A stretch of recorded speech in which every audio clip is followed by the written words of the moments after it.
I'm Margalus. I'm a faculty member at DePaul University in the School of Design, which is in the College of Computing and Digital Media. I teach in our game design program, as well as an emerging program that we have here called Designing for Physical Technology. I also am the director of a new creative DIY space that'll be opening up next fall.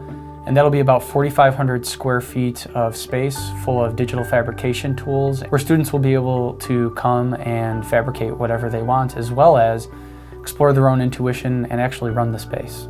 One of my primary things that I do outside of DePaul is I run a space called Space Lab. We do a lot of work in the community with education, so we teach K-12 students as well as adults how to program, 3D print, and fabricate other things. We have 80-year-old engineers who are showing off the robots they make, and we have 10-year-olds showing off the little programs that they made to color Easter eggs. The maker mentality is something that's, I think that we all have and is universal, and that some of us maybe lose our way in as we go through the education process. And so I think one of the big components of the maker mentality that everybody can benefit from, including physicians, is the idea that working with your hands and tinkering is an important and valid form of learning.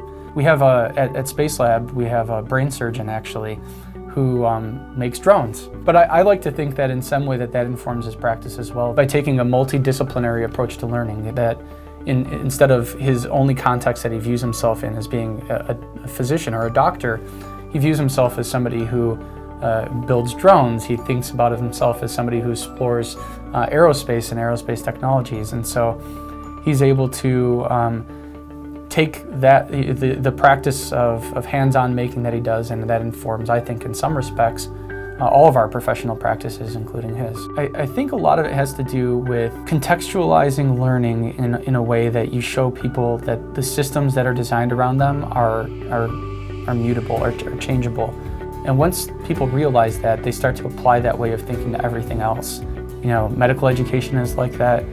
You just need to look around and see that everything around you has been designed by other people, and as a result, you can change it to be whatever you want it to be.